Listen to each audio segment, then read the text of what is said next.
Your brain does not actually want the thing you are about to buy, it wants the moment right before you buy it, and once you understand that one glitch, half of your spending starts to make a strange new kind of sense. Here is the mechanic underneath almost every purchase you have ever made. Deep in the brain there is a chemical system built for wanting, not for having. It fires hardest in the anticipation phase, the scrolling, the comparing, the imagining of the new thing in your life.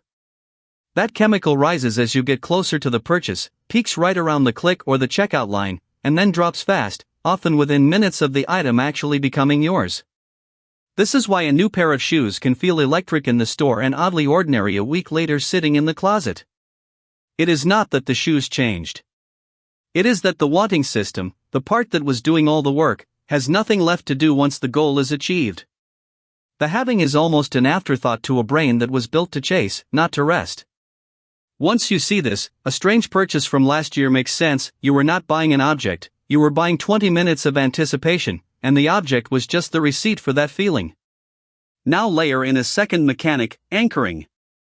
Picture a jacket with a price tag that says it used to cost $200 and now costs $90.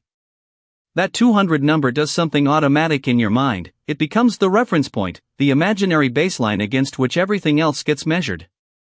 90 suddenly feels less like a price and more like a victory, even if the jacket was never really worth 200 to begin with, and even if 90 is still more than you intended to spend today. Retailers know this, which is why discounts are almost always shown next to a crossed-out original number rather than standing alone. The brain does not evaluate price in a vacuum. It evaluates price in comparison to whatever number it saw first. Change the anchor, and you change how good or bad a price feels, without changing the actual number in your account. Then there is the slower, quieter mechanic, lifestyle creep, sometimes called the hedonic treadmill. Say your income goes up by a meaningful amount this year. For a week or two it feels like real breathing room. But almost without noticing, the extra income gets absorbed. The car gets nicer. The apartment gets bigger. The dinners get a little more frequent and a little more expensive. None of these individual choices feels reckless in the moment, each one seems earned, each one seems reasonable given the new number on the paycheck. But a year later, the feeling of tightness has returned, even though the income never went down. This is the treadmill. Your sense of what counts as normal quietly rises to match whatever you are bringing in, so the finish line of feeling comfortable keeps moving out just as fast as you run toward it. It is not that people are bad with money when this happens. It is that the baseline for what feels normal is not fixed, it recalibrates itself to your circumstances almost automatically, and most people never notice the recalibration happening in real time. Now the math that makes small leaks dangerous. A daily habit that costs around $6 does not feel like a decision at all, it feels like nothing, a rounding error in a busy day. But run it forward. $6 a day is roughly $42 a week, which is close to $2,200 over a year.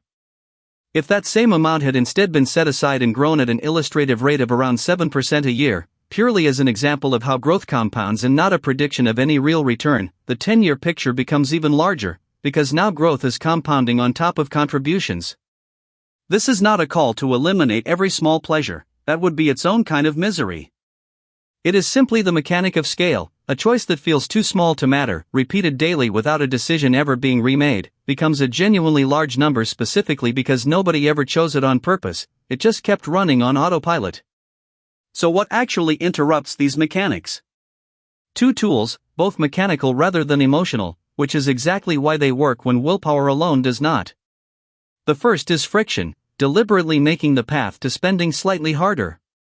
Removing saved payment cards from shopping apps, logging out instead of staying logged in, closing the tab instead of leaving it open. None of this stops you from buying anything, it simply reintroduces a few seconds of resistance into a process that companies have spent years trying to make frictionless on purpose.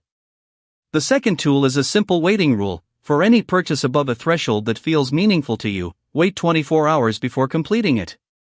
This works because it directly targets the wanting spike described earlier. That chemical rush that peaks right before the purchase does not stay at its peak, it fades on its own within hours if nothing feeds it.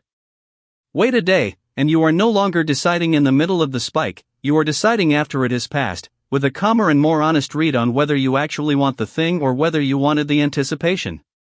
None of this is about restriction for its own sake, and none of it is personal financial advice, just general education about how these mechanics tend to work for people. The calm version of this is simply spending on purpose instead of on autopilot, noticing when a price feels like a win only because of the number sitting next to it, noticing when a new income level quietly becomes the new normal, noticing when the excitement is really about the chase and not the object. None of these mechanics are flaws in you personally. They are simply how the machinery of wanting was built, running the same way in nearly everyone. Once you can see the gears turning, you get to decide which purchases are worth feeding and which ones were only ever about the chase. This is Money Mechanics. One money rule at a time. I will see you tomorrow.